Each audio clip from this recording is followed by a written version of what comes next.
significados.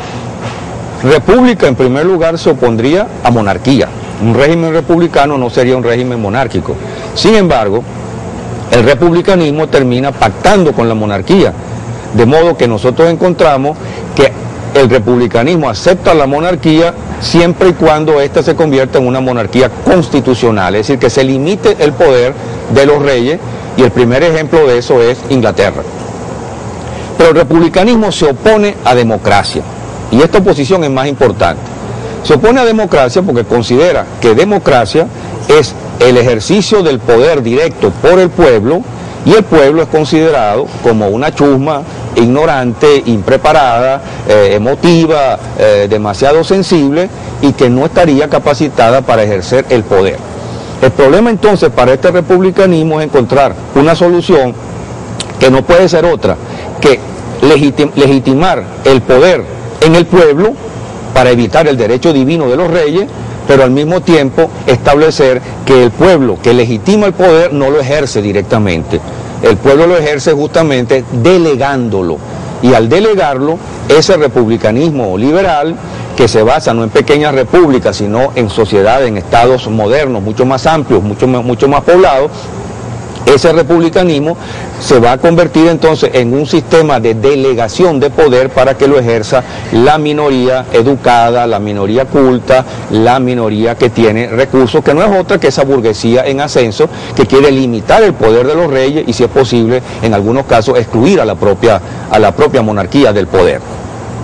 Es decir, que quienes quieran hablar de democracia para referirse a estos regímenes republicanos tendrían que admitir que aquí se trata entonces de una democracia que no es directa sino indirecta, de una democracia que delega el poder, de una democracia que se ejerce a través de una representatividad a veces cuestionable, y que se ejerce de hecho a través de censos y de colegios electorales que filtran la opinión popular para restringirla al ejercicio de ese poder por unas minorías. Además, esos regímenes se basan fundamentalmente en la prioridad del individuo sobre la sociedad, algo bien distinto a lo que ocurría en la democracia griega, y en el predominio de la propiedad y los derechos individuales sobre la propiedad y los derechos colectivos. Ahora bien, la democracia realmente, que repito, no es un logro de la burguesía, sino una conquista popular frente a las limitaciones que la burguesía le establece a cualquier democracia, esa democracia se va abriendo camino a lo largo de la segunda mitad del siglo XIX y va a continuar a lo largo del siglo XX. En la segunda mitad del siglo XIX ya tenemos un primer ejemplo de logro de democracia en el terreno político. En 1848, en el contexto de la Revolución Francesa de 1848, se conquista por primera vez el sufragio universal.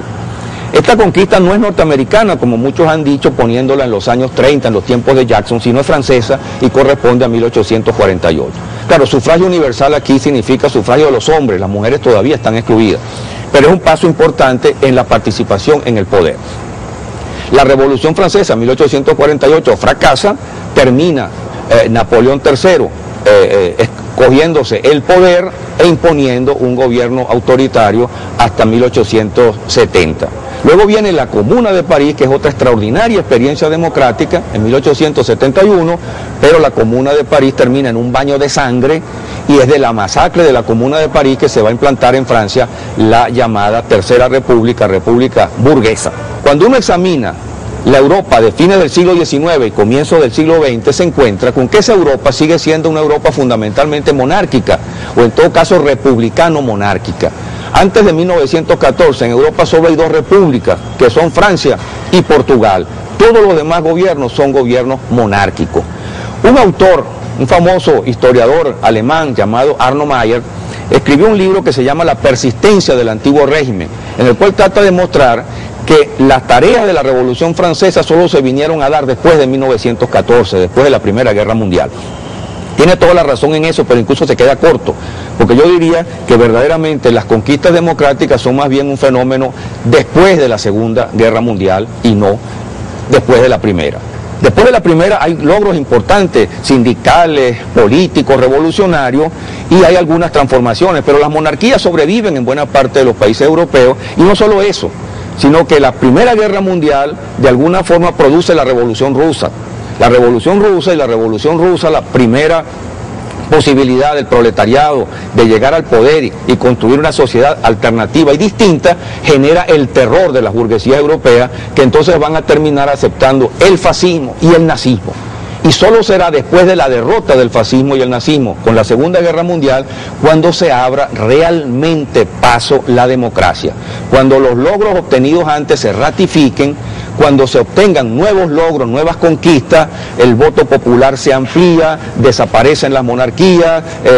los sindicatos adquieren nuevos derechos, se habla de estados de bienestar y las mujeres adquieren el derecho al voto por todas partes, es decir, se logra una participación popular y democrática mucho mayor que le es impuesta prácticamente a esa burguesía, y entonces podemos hablar ya de que la democracia se convierte en un modelo a imitar, no obstante que realmente se la falsifique con mucha frecuencia, como ocurre inevitablemente en el caso de la burguesía. Para América Latina la situación es todavía peor, es más reciente. Los Estados Unidos mantuvieron aquí regímenes dictatoriales durante el siglo XX, los mantuvieron después de la Segunda Guerra Mundial con el pretexto de la Guerra Fría, dictaduras de derecha, criminales y reaccionarias, y es solo después de la caída de la Unión Soviética y con el triunfo del neoliberalismo de los años 90 cuando la mayor parte de los países latinoamericanos finalmente tienen unas democracias neoliberales que no son otra cosa que verdaderas caricaturas de democracia.